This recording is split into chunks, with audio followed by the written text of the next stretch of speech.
السلام عليكم ورحمة الله. الحمد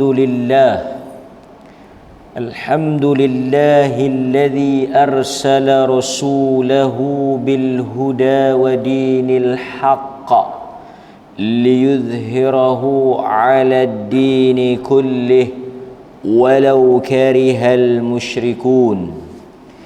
أشهد أن لا إله إلا الله وحده لا شريك له وأشهد أن محمدا عبده ورسوله. أما بعد.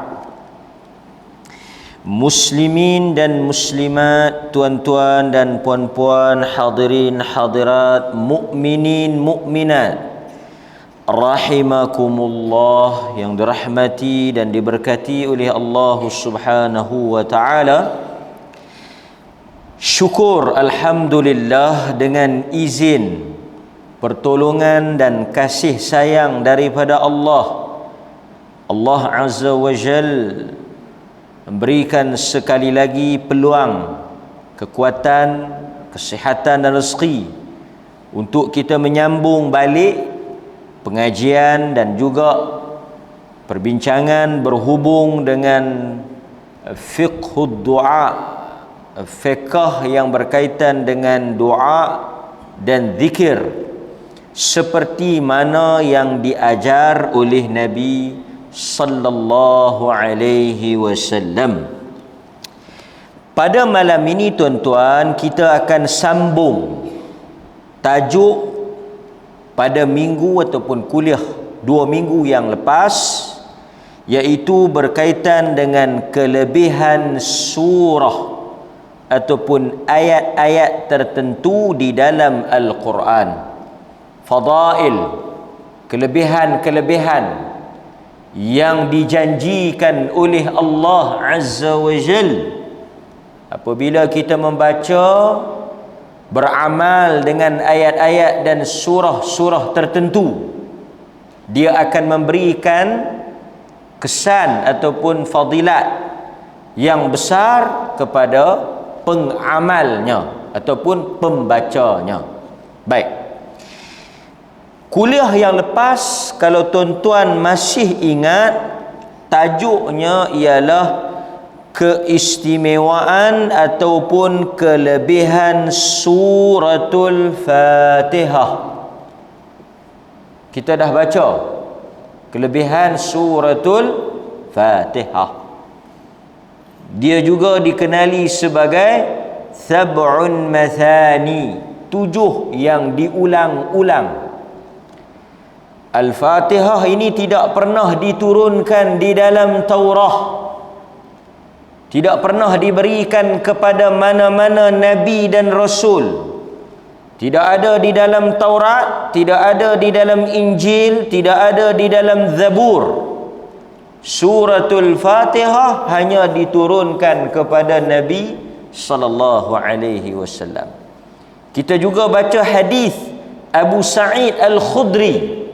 Kalau tuan-tuan masih ingat, hadis Abu Sa'id Al-Khudri yang mana dia telah menjampi seorang ketua kabilah yang dipatuk oleh binatang, digigit oleh binatang yang berbisa. Kemudian dia membaca suratul Fatihah dengan izin daripada Allah. Ketua kampung ataupun kabilah tersebut sembuh. Banyaklah kelebihan, antaranya yang kita sebut berkaitan dengan suratul Fatihah.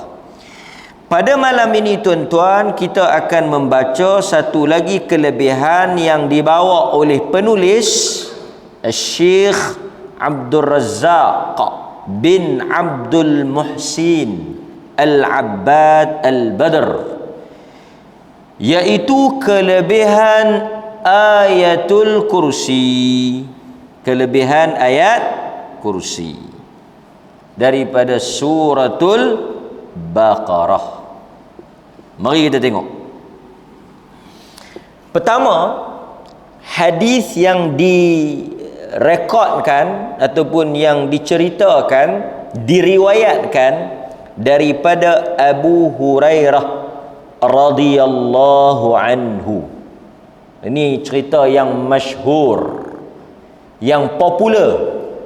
Siapa-siapa yang rajin mengaji, dengar kuliah, ceramah, mungkin dia pernah dengar hadis ni lah. Hadis ni memang hadis yang menjadi bukti, dalil bahawa ayatul kursi ni ada fadilat yang tak ada pada surah lain. Fadilat yang sangat hebat. Kata Abu Hurairah radhiyallahu anhu, faja'ahu rajulun, telah datang kepadanya seorang lelaki. Telah datang kepadanya seorang lelaki. Faja'ala yahthuna min at-ta'am wa ya'khudhu bi kaffayhi min. Yang mana lelaki ini telah menumpahkan makanan dan telah mencuri atau mengambilnya dengan tangannya. Fa amsaka bihi Abu Hurairah wa qala lahu, tetapi Abu Hurairah berjaya memegangnya. Amsaka yumsiku, menangkapnya. Telah berjaya. Abu Hurairah ni telah diamanahkan oleh Nabi untuk bertugas sebagai penjaga. Dalam hadis ni, barang yang dicuri itu ialah zakat fitrah. Zakat fitrah. Zakat fitrah lah yang kita bayar dalam bulan puasa tu. Dia sebut qutul balad, makanan ruji, makanan asasi penduduk. Kalau di negara Arab, mereka bayar dengan tamar, bayar dengan gandum. Di Malaysia, beras lah, kerana itu makanan asasi kita, makanan ruji kita, makanan yang memang kita makan setiap hari. Pasal itu nilai zakat fitrah berdasarkan kepada nilai atau harga beras. Sebab itu bila tuan-tuan nak bayar zakat, bayar ikut harga beras yang tuan-tuan makan. Jadi kalau tuan-tuan makan beras mahal, beras basmati, ada orang makan beras basmati, kan, beras yang buat nasi biryani, nasi Arab tu, tuan-tuan kena bayar ikut harga tu lah, kan. Kalau tuan-tuan makan yang beras hancur, beras ayam tu, kan, takkanlah kot, kan. Makan beras patah, beras hancur tu, ikut harga tu lah. Mengikut apa yang kita makan. Jadi kata Abu Hurairah, lelaki ni mari curi barang tersebut, zakat tersebut. Hadis ini menjadi bukti bahawa pada zaman Rasulullah sallallahu alaihi wasallam, Rasulullah adalah ulil amri, pemerintah yang bertanggungjawab dalam urusan zakat. Sebab itu zakat ini adalah salah satu daripada hak pemerintah. Sebab itu kalau kita tengok, ulil amri dia berkuasa untuk mengutip zakat. Pada zaman Nabi yang kutip zakat ni Nabi lah. Kemudian Nabi lantik amil. Amil ni wakil, petugas. Yang mana kita tahu amil ni juga termasuk daripada asnaf, 1/8. Siapa yang jadi amil, dia layak menerima zakat, dia boleh terima zakat pasal dia asnaf. Yang daripada 8 orang tu dia asnaf. So bila kita nak bayar zakat, kalau pemerintah kata bayar pada pemerintah, kita pergi bayar kat pemerintah lah, hak dia untuk dia agihkan. Ini berlaku daripada zaman Nabi SAW. Baik. Kemudian ini juga menunjukkan bahawa Nabi mengumpulkan zakat fitrah tu awal lah. Maksudnya kita patutnya bayar ni hujung Puasa baru kita kena bayar kan. Siapa yang hidup pada malam raya dia wajib bayar. Siapa yang mati sebelum tu dia tak wajib. Siapa yang beranak selepas tu malam raya tu dia kena bayar. Jadi kalau tuan-tuan tak nak bayar, mati awal. Siapa yang beranak malam tu kena bayar kan. Dia tengok malam raya. Tapi boleh tak kita bayar awal? Macam tuan-tuan bayar awal. Bayar awal ni dibolehkan. Bahkan ada di kalangan sahabat juga bayar awal. Bayar awal. Dan duit zakat fitrah ni kalau tuan-tuan tengok, dia diagihkan sebelum hari raya lah. Tujuan zakat fitrah ni supaya orang miskin boleh ada makanan pada pagi raya. Jadi sekarang ni kalau kita pergi bayar pagi raya, bila yang kita nak bagi? Kalau kita pergi bayar pagi raya tu baru kita pergi bayar, bila yang kita nak bagi? Tak sampailah maksud dia.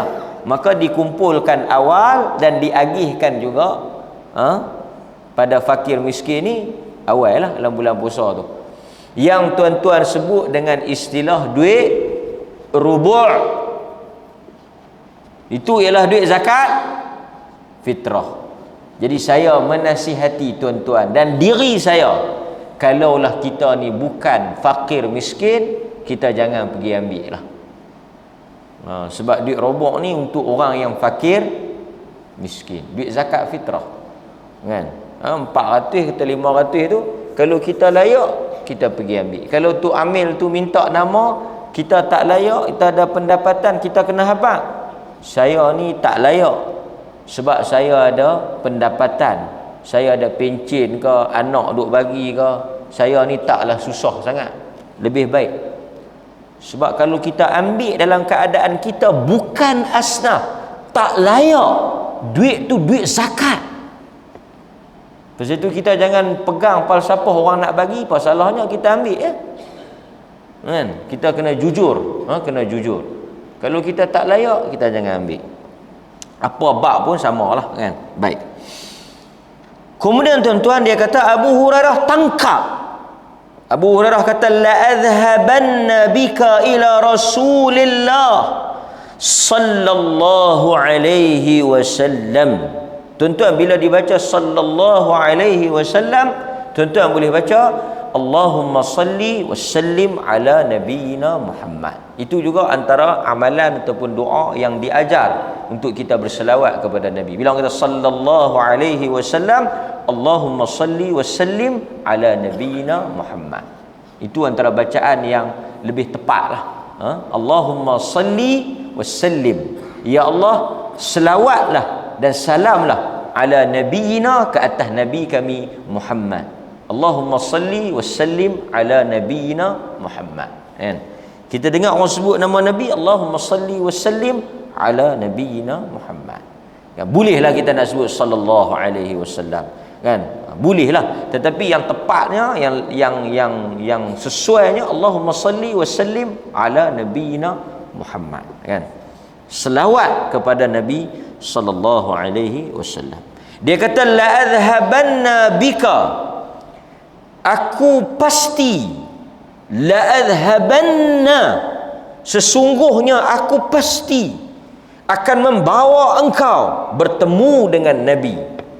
Maksudnya dia tangkap lelaki itu curi zakat fitrah, dia nak bawa pergi dekat Nabi, angkat kes ni pergi kepada Nabi, hang telah mencuri. Nampak? Kemudian tuan-tuan, faqala lahu ar-rajulu, berkatalah lelaki tersebut, inni muhtaj, inni muhtajun, aku seorang yang memerlukan, aku orang miskin.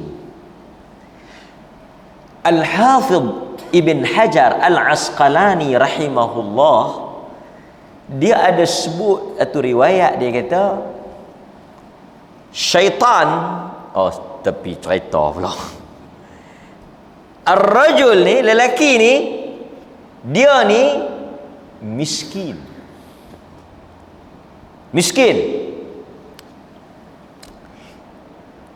Tak apalah, dia dah tersebut, ceritalah. Hadzal rajul, lelaki ni dia adalah syaitan, jin. Ataupun kalau tuan-tuan duk panggil hantu lah, hantu, jin. Dalam riwayat yang lain, jin ni adalah jin yang miskin.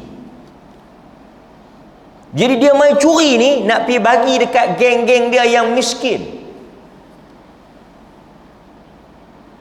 Jadi ada tak jin yang miskin? Ada. Sampai kena curi. Ada tak jin yang kaya? Ada juga. Dan jin kena bayar zakat tak? Jin kena bayar zakat. Apa sahaja yang disyariatkan kepada manusia juga disyariatkan kepada jin.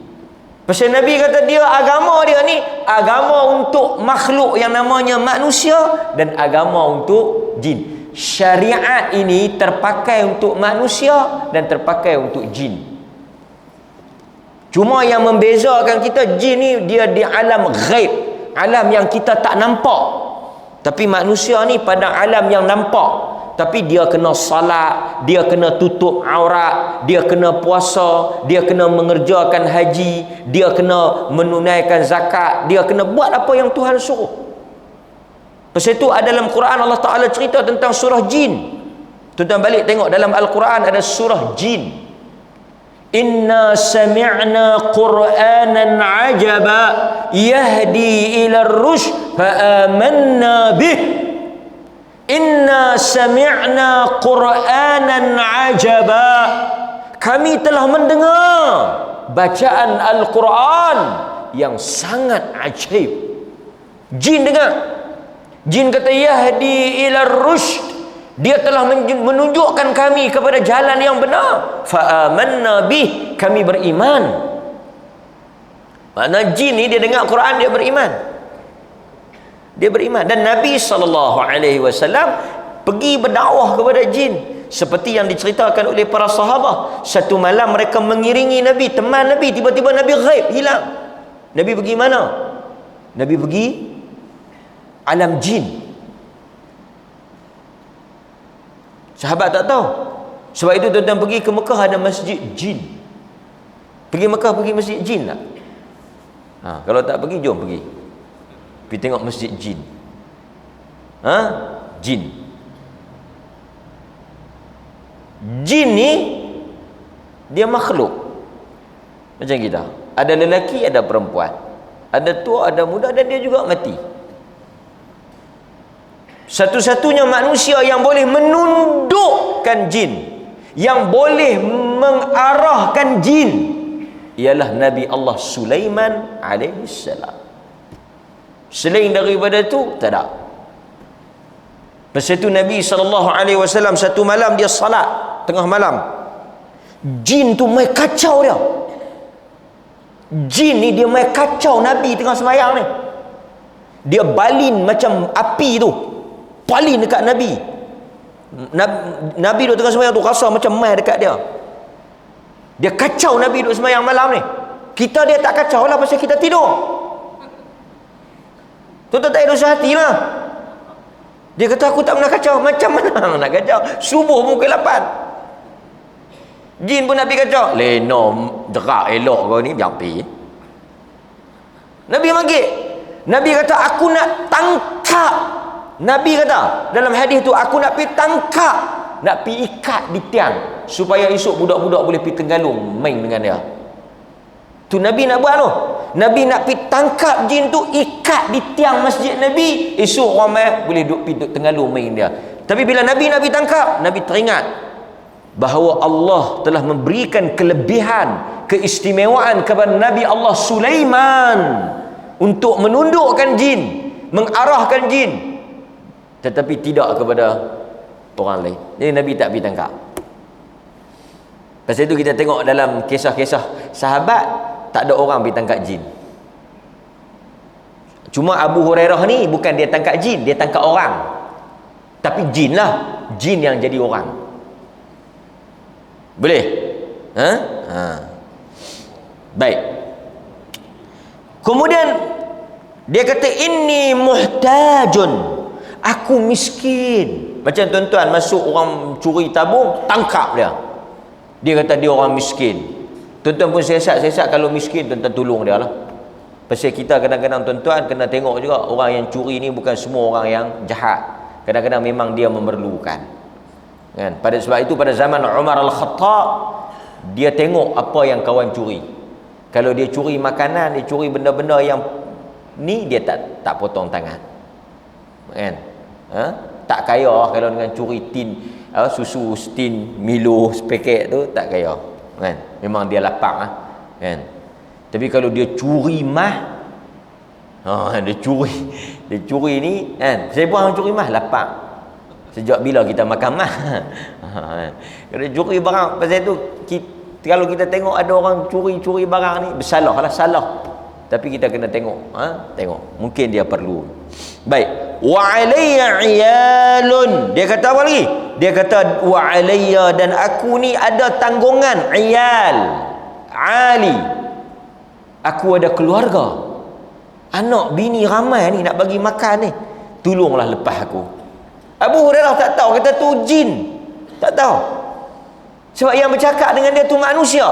Ini dalil menunjukkan jin boleh menyerupa jadi orang dan boleh bercakap dalam bahasa yang manusia bercakap. Berarti kalau tuan-tuan tanya boleh tak jin tu tukar jadi orang, ni hadis ni Abu Hurairah tangkap tu orang laki, dia bercakap macam orang. Dia tak pula tak. Tak. Dia cakap biasa. Kan? Nah, dia tak ada duk mengilai apa menjerit lagu kita duk, kan? Saya pun tak tahu betul tak betul jin duk menjerit mengilai lagu tu. Tuan-tuan bisa dengar?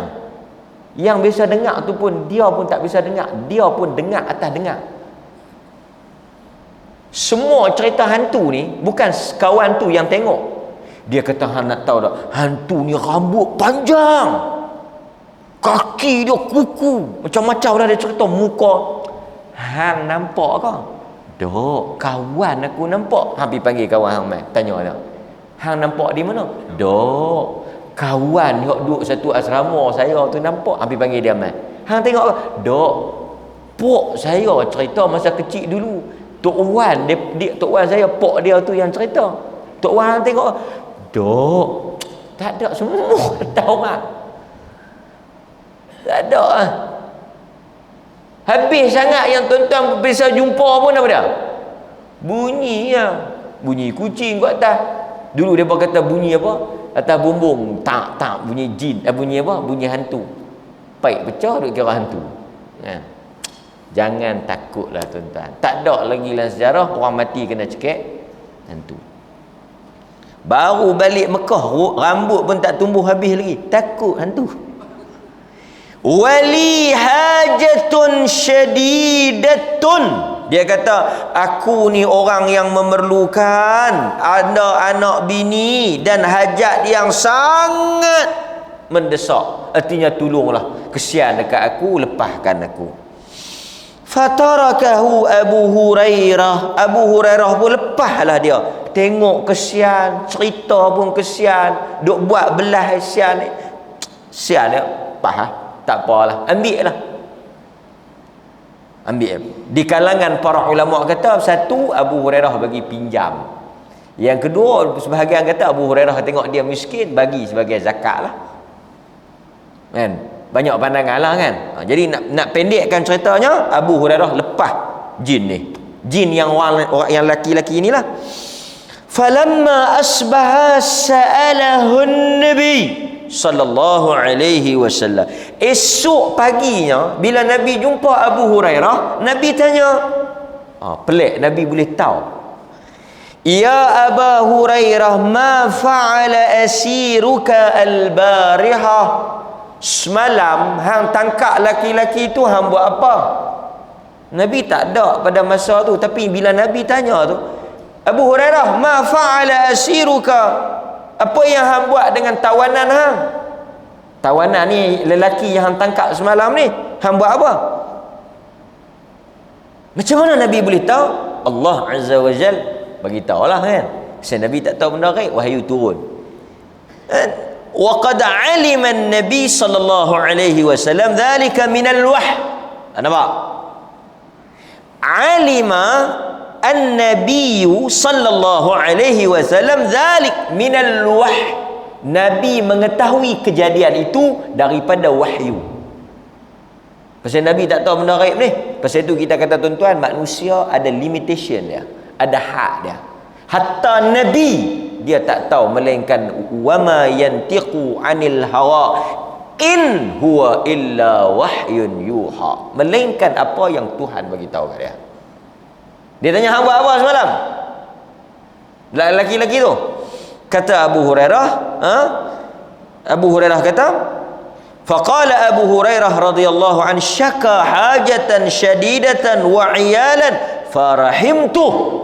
Dia mengadu, kata dia susah, anak ramai, tak ada duit, sempit, sesak, aku kesian. Farahimtu, aku jadi belah kesian kat dia, aku lepas.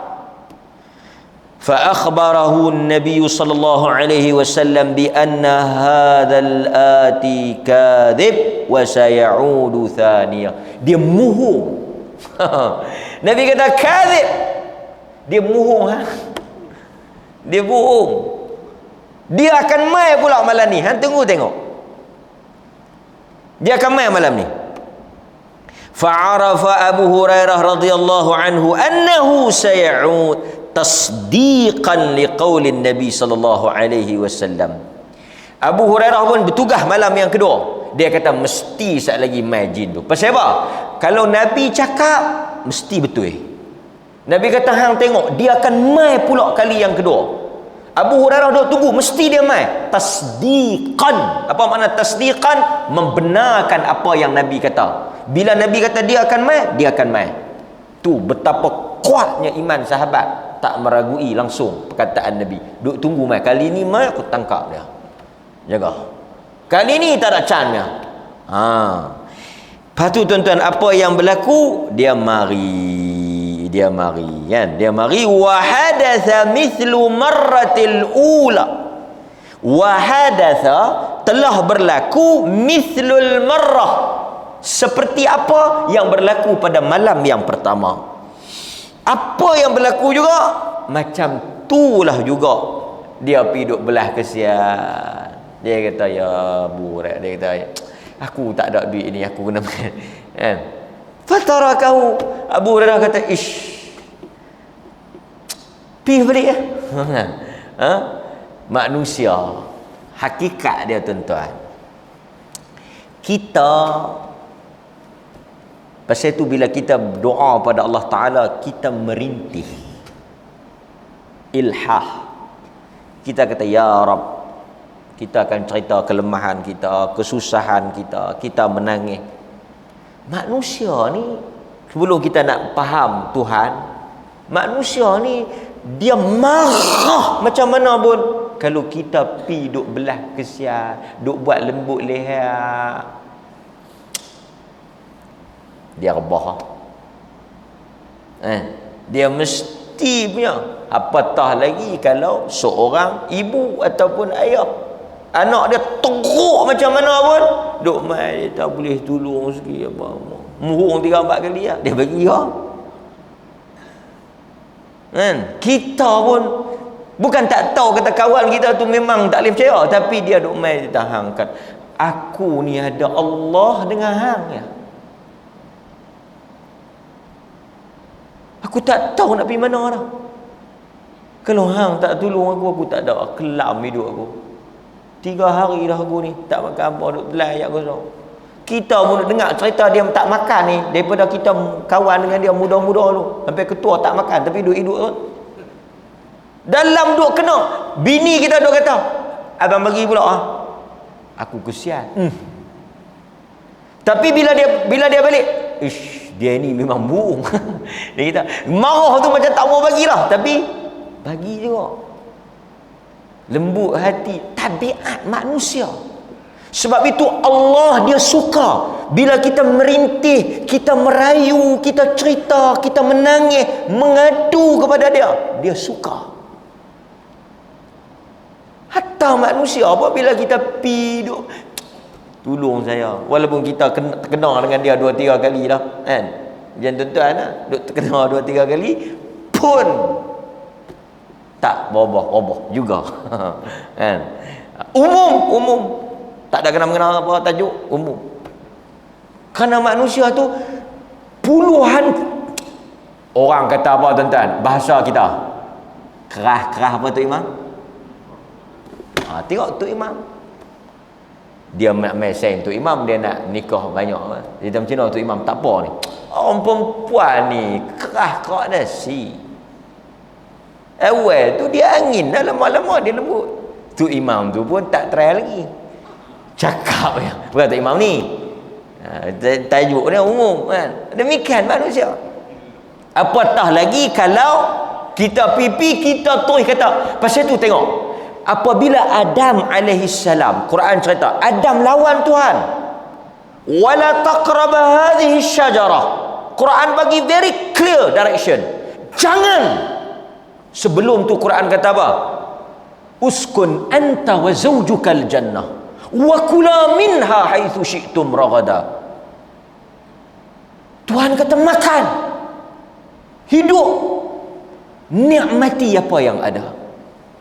Tapi wala taqraba hadhihi syajarah, hampa dua jangan dekat dengan pokok ni. Tapi pendekkan cerita, Adam dan Hawa langgar. Tapi tengok, Rabbana zalamna anfusana.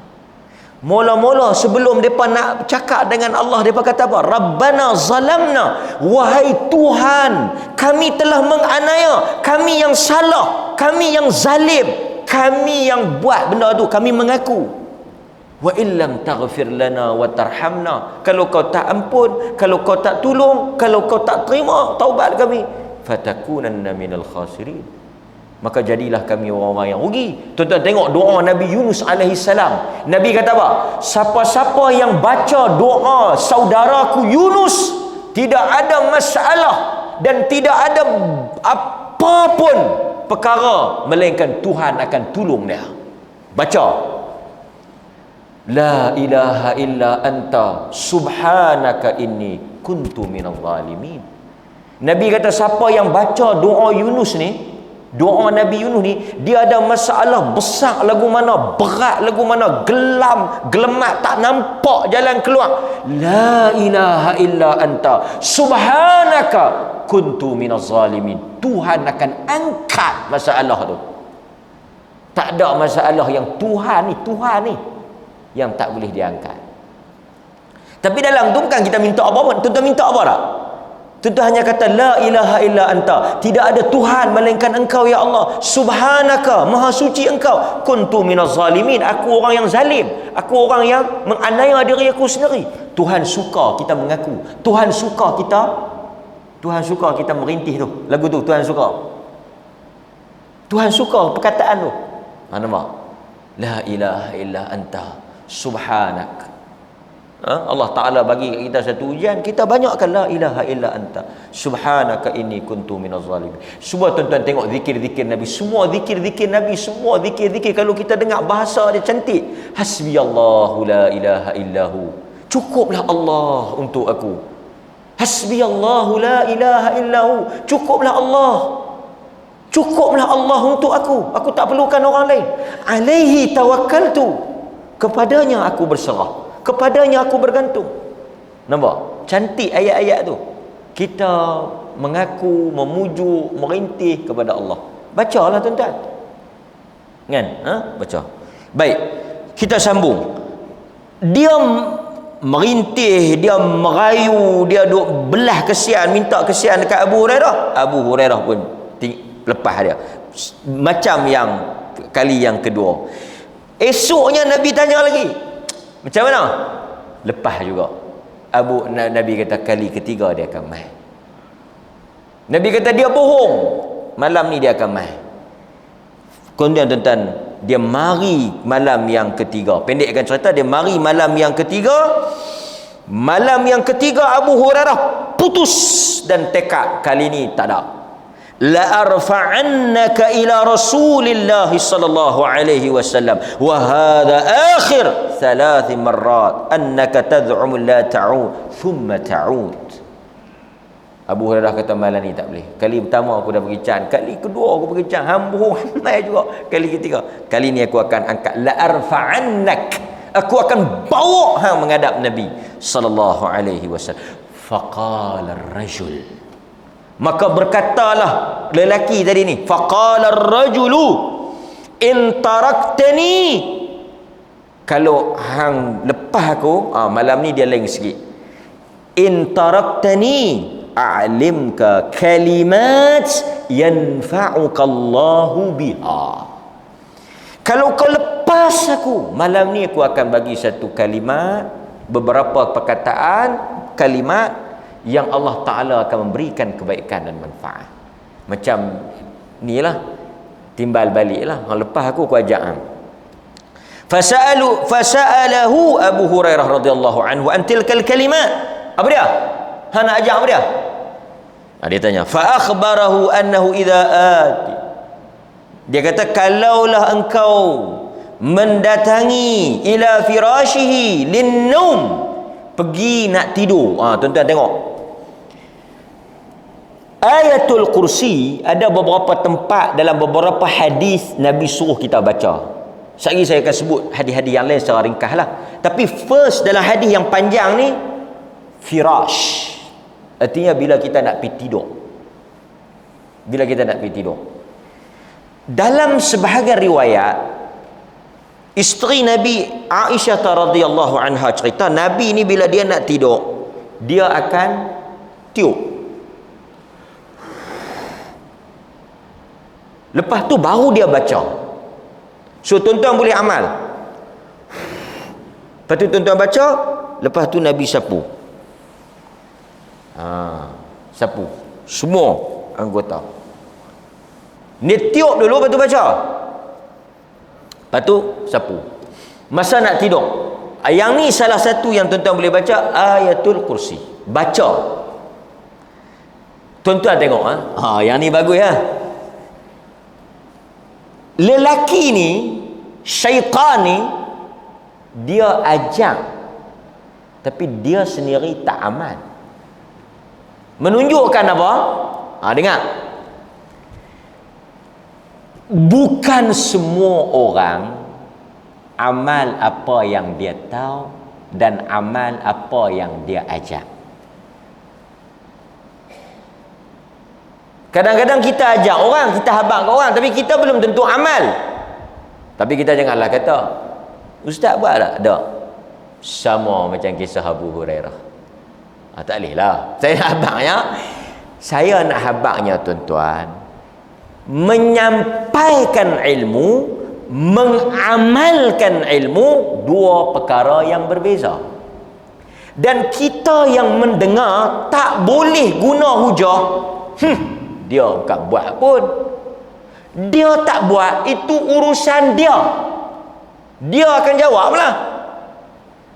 Tuan-tuan, contoh tu imam abang ni, tuan-tuan sebelum tidur baca ayat kursi, ataupun baca al-mulk, ataupun baca doa. Tu imam yang ajak tu dia tak baca. Jadi kita yang dengar ni nak baca ke tak? Sebab ada orang dia kata dia tak amal, dia sendiri tak buat. Pasal apa kita nak pergi ikut dia yang tak buat? Dan kita tak boleh kata apabila dia tak buat, kita telah judge dia, tak boleh pakai. Dan saya bukan nak defend orang yang mengajak, no. Sebab saya nak sebut apa? Kita kena adil. Ilmu satu benda, ilmu, kalau benda ni cikgu-cikgu di sekolah yang mengajak tu, ni kita ni kena jaga kesihatan, jangan isap rokok, jangan duk isap rokok, budak-budak apa jangan duk isap rokok. Cikgu tu tak ada keluar sekolah pu bagaikan ketam mengajar, ni semua peribahasa, tak apalah ketam ke apa ke, ni semua tolak tepi. Tapi saya nak kata, jika ilmu yang dia ajar itu betul, benar, seperti Iblis ajar ni betul, Kita yang dengar amal lah. Sebab setiap orang ada kelemahan dia, ada kekurangan dia. Dan tak bolehlah, tuan-tuan, tak boleh kita buat syarat seseorang yang dia nak ajak, dia dulu kena amal. Tak mungkin. Berapa ramai orang yang belum pergi buat haji, tapi dia bercakap tentang haji, dia mengajar tentang haji. Di kalangan ulama ada yang tak menikah, tapi mereka bercakap dan menulis tentang menikah dan rumah tangga. Taklah pula orang kata dia sendiri tak menikah, dia bercakap about rumah tangga. Soal ilmu, guru-guru di sekolah banyak dia mengajar pendidikan CV, pendidikan kesedaran apa semua, tapi imam khatib-khatib ni dia tapi mengingatkan orang yang bercakap, apa yang kita cakap kita akan ditanya.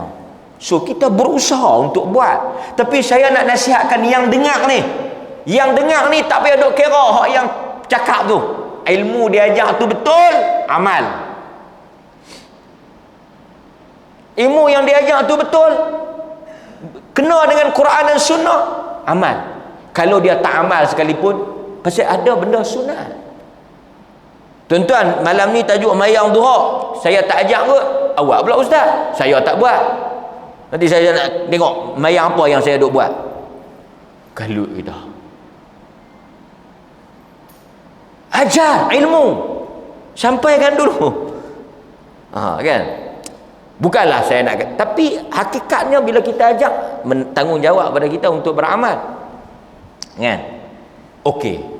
Satu orang bapa habis sangat, bapa dengan mak ni memang suruh anak buat baik, dan mereka larang anak buat tak elok. Hakikatnya ada juga ibu bapa yang tak buat. Dia habang anak dia cokrat tak anak dia tu sabit takut kalau tidak. Pak baca tak aku tak apa pasal aku tua dah, hang tu muda dia kan kalau gitu kan. Tapi apa yang bapak tu suruh betul tak? Ada bapak yang sambil dia duk main burung, maghrib dia suruh anak dia hampir mayang maghrib, yang dia duk main burung. Ada bapak yang duk tendang lipat sepak takraw, tapi dia cakap anak dia, oi hang balik sudah main pergi mayang maghrib, yang dia duk lambung lagi sepak takraw.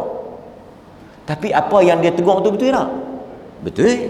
Kena kata betul lah. So ini dua benda. Kita tak boleh kata iblis dia pun tak baca, kenapa yang nak pergi ikut iblis? Iblis tu ajak benda betul, amal yang dia ajak tu, bukan ikut perbuatan dia. Kita nilai ilmu konten, bukan dia.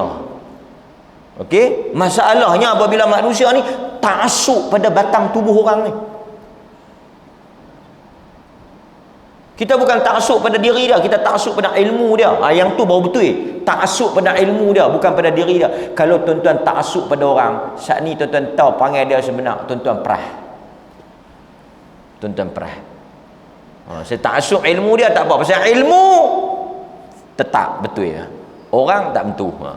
Mudah habaq siap. Baik. Okey. Hadis ni juga menunjukkan apa? Bila Nabi kata iblis, Nabi kata apa kata? Nabi kata, tengok Nabi sebut, saya sebut hujung tu. Nabi kata, Nabi tanya dia, hang tahu tak siapa dia? Hang tahu tak? Kalau kita tengok Nabi SAW tanya dia, tahu tak siapa tu? Nabi tanya dia. Faqala Nabi SAW, sadaqaka. Betul apa yang dia cakap. Apa yang syaitan tu cakap betul. Wa huwa kadhub. Dia tu betul. Walaupun yang dia ajak tu, walaupun dia ni cakap bohong.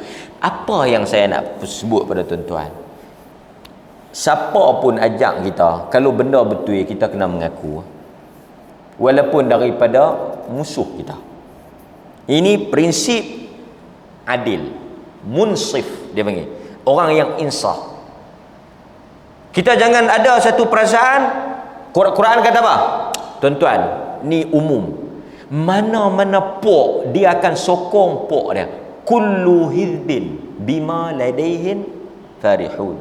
Setiap pok ni, Quran ni, setiap pok dia akan cenderung kepada pok dia, geng dia. Tak kira lah geng mana pun sama. So apa masalahnya? Masalah kita, siapa habaq kang ni? Kawan tu dia tak suka, tak mau. Tapi benda yang sama, ustaz dia habaq. Ustaz dia habaq. Dia akan kata apa? Hak ni betul. Artinya dia bukan tengok hujah, dia tengok siapa yang kata. Kalau nak tengok siapa yang kata, kita tak boleh pakai hadis ni, pasal yang kata tu iblis. Tapi apa yang Nabi ajak kat kita? Nabi kata jangan tengok orang, jangan tengok siapa yang cakap, tapi tengok apa yang dia cakap. Pasal tu kita ajak manusia supaya dengar semua ustaz, dengar semua. Tuan-tuan kena tapih ya. Kalau dia contoh mai satu Tok Sami, mai satu Tok Sami, Tok Sami mai satu Tok Sami, dia ajak benda betul. Contoh apa dia ajak benda betul? Dia kata apa? Ni kalau makan ni, makan bagi habis, jangan membazir. Kita dengar Tok Sami kata kita dadam roti buang terus. Awak abang pergi buang makanan saya. Tok Sami kata jangan membazir, kita membazir. Mana boleh macam tu? Apa dia kata tu betul tak? Betul lah, walaupun dia Tok Sami, tapi benda tu betul. Betul tu bukan kerana dia kata, betul tu kerana Quran kata macam tu. So kita orang Islam ni tak ekstrim lah. Siapa ngajak, siapa ceramah, siapa habaq, siapa dengar, kalau apa, lambang apa, geng mana, semua hang cakap kalau betul, betul.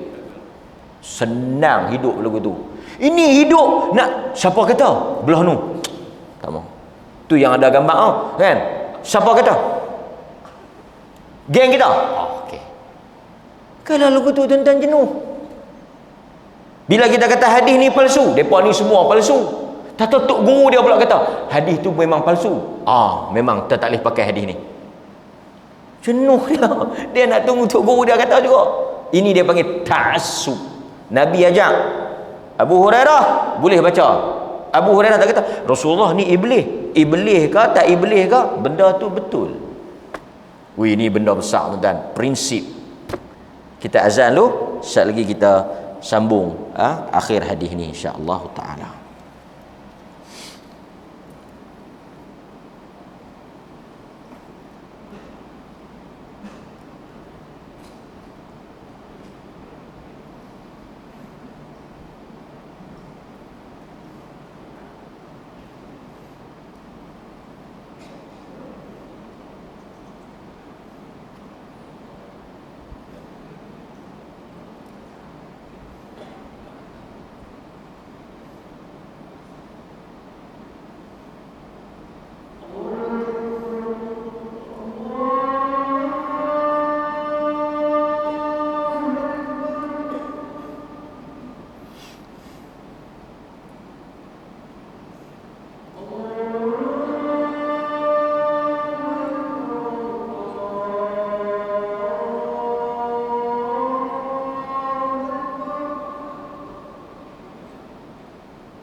Bismillah.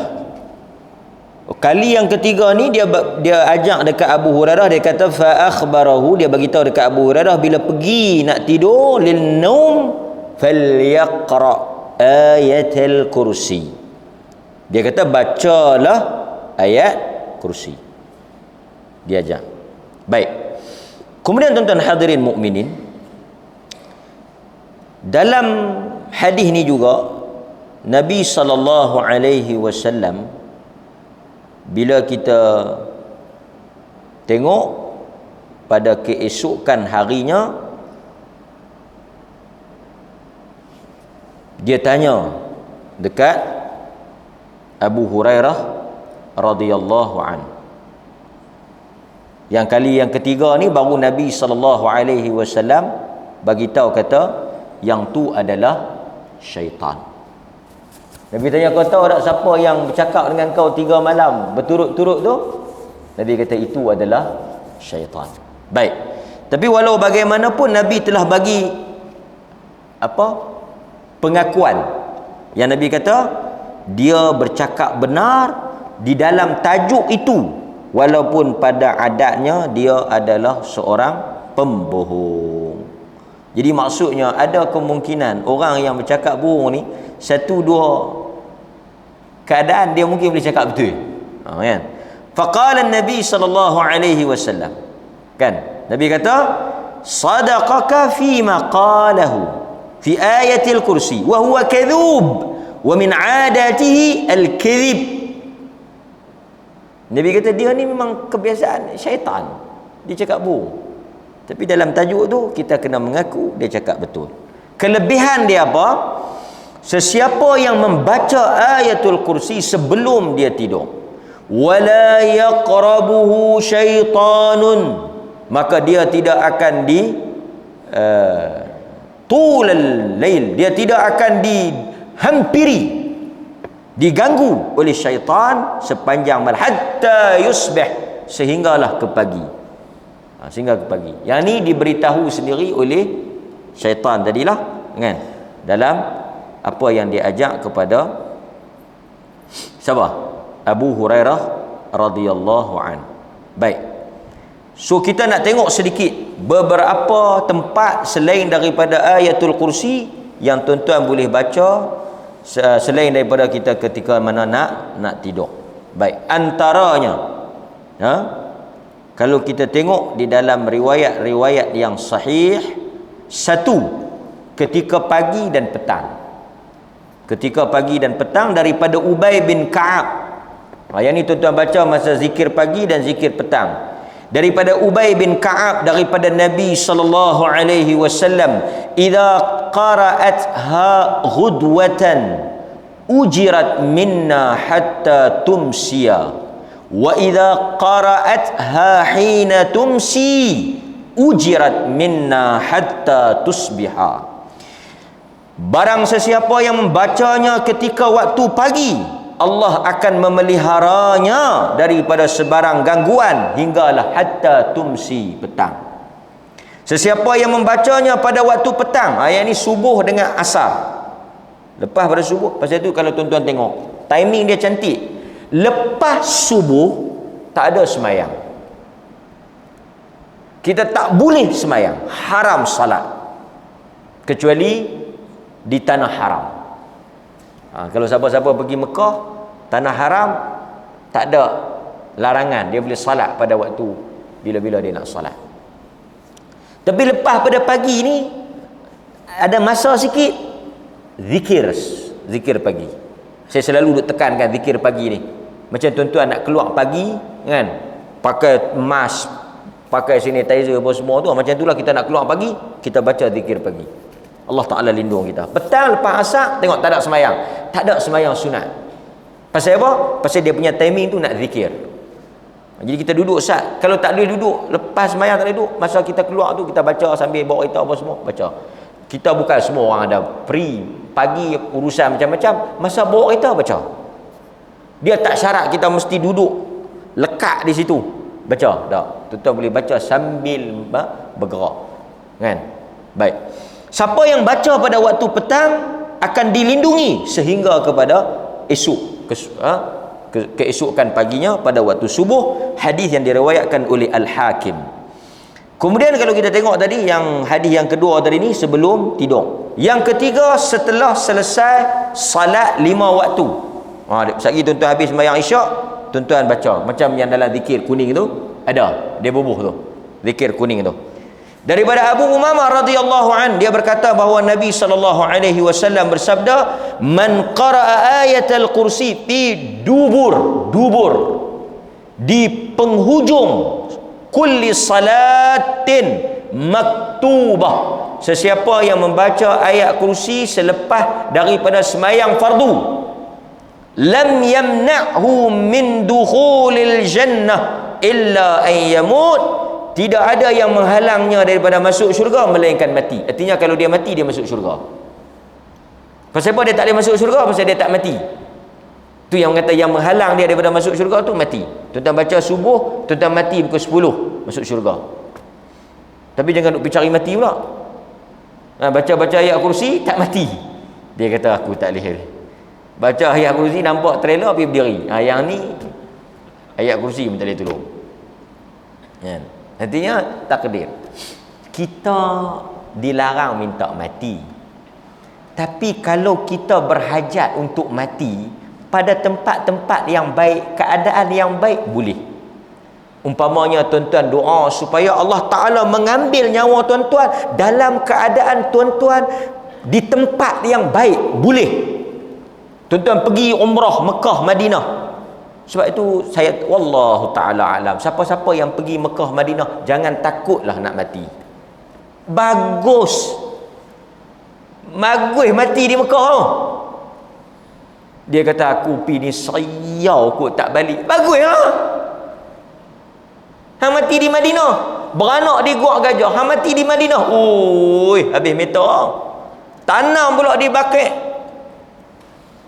Kan, tapi tak tahulah kan peluang. Aku kalau boleh nak mati di kampung awal. Pasal apa nak mati di kampung? Apa kelebihan kampung kita? Mati di Madinah. Itu satu. Kedua, tuan-tuan boleh harap bercita-cita untuk mati dalam keadaan tuan-tuan duk buat ibadat. Doa, ya Allah ya Tuhanku, Allahumma khtim lana bi husnil khatimah wa la takhtim alaina ya Allah bisu'il khatimah. Minta mati tengah sembahyang, mati baca Quran, mati tengah puasa, mati tengah tahajud, minta doa supaya mati tu mati dalam keadaan husnul khatimah, tengah buat ibadat. Kan? Itu petanda yang bagus. Okey, baik.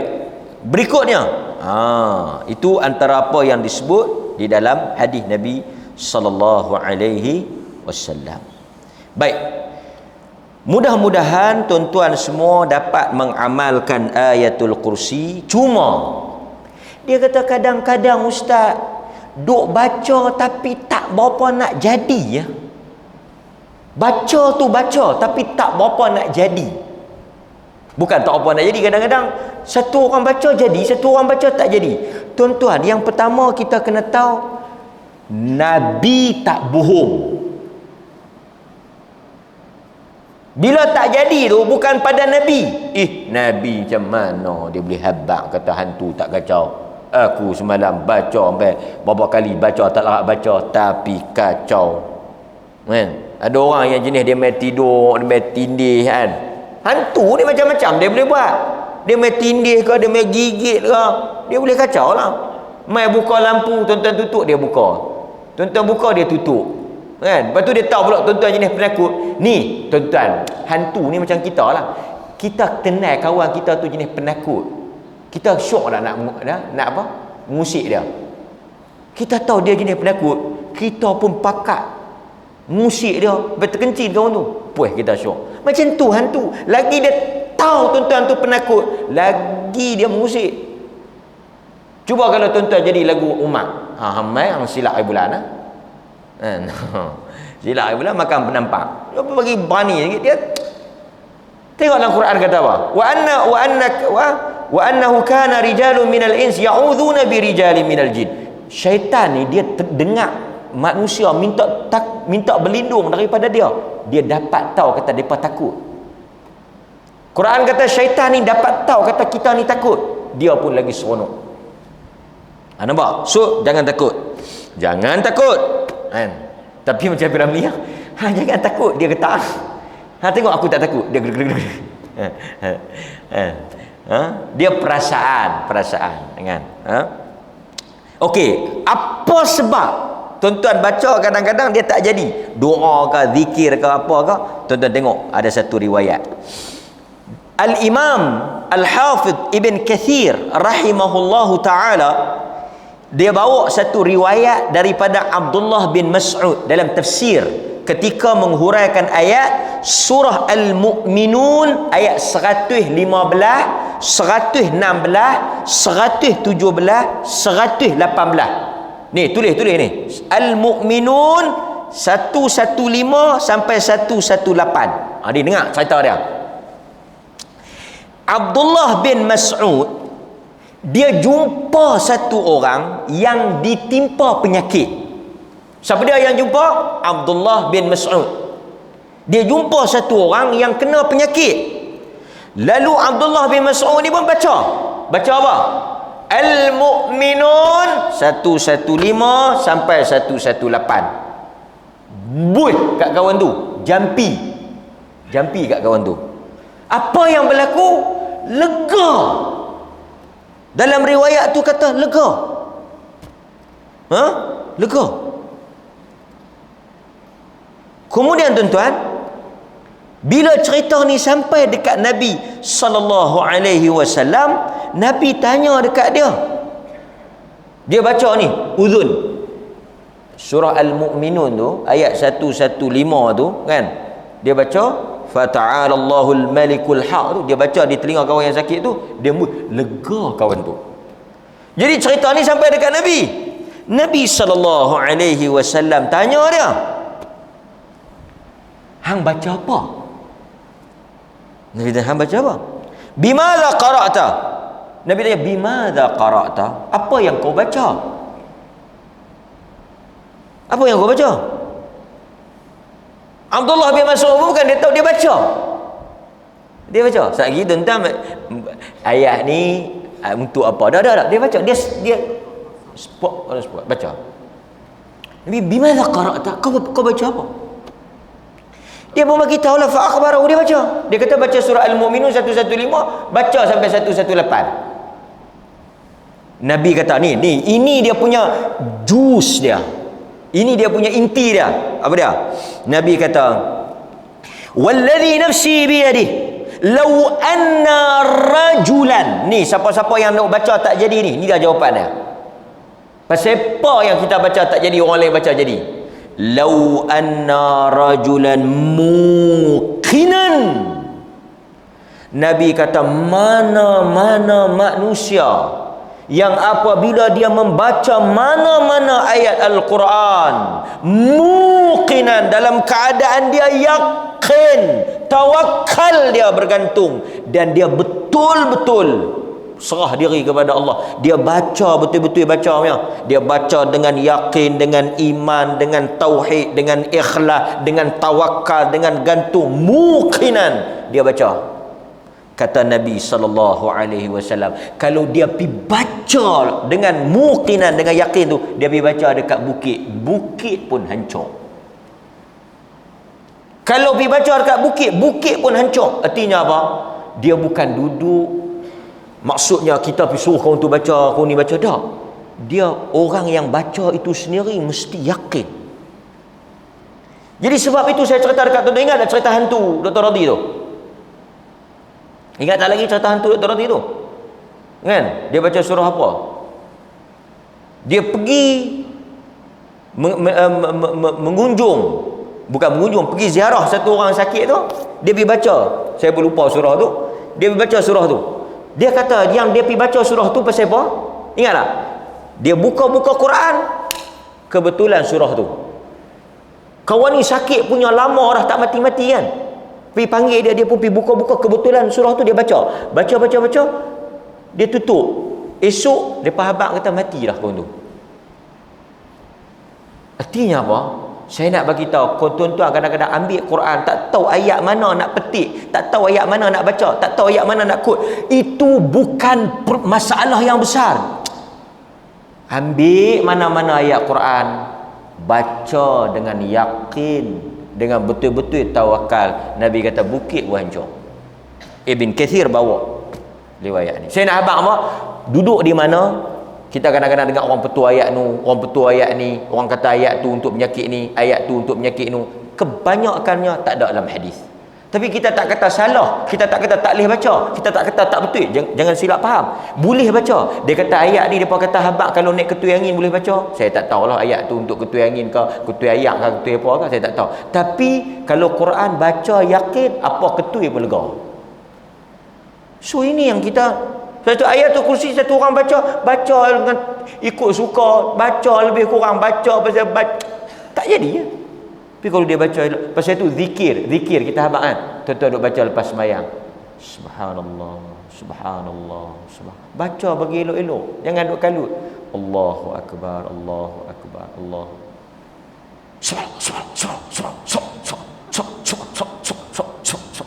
Apa apa? Subhanallah. Allah la ilaha illa huwa la yughayyiru apa sebut Allahu la ilaha illa huwal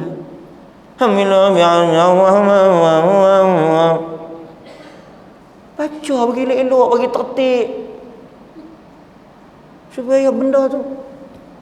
So hadirin mukminin, saya nak sebut, bila kita baca macam tu, dia akan jadi. Tak payah ustaz baca, tak apalah ustaz tak nak baca, tok imam pun tak nak baca, tuan-tuan baca. Apatah lagi orang yang sakit tu baca, lagi betul-betul dia tawakal kepada Allah. Aqulu ma sami'tum astaghfirullahal azim li wa lakum. Sallallahu ala nabiyyina Muhammad wa ala alihi wa sahbihi wasallam, walhamdulillahi rabbil alamin. Assalamualaikum warahmatullahi wabarakatuh.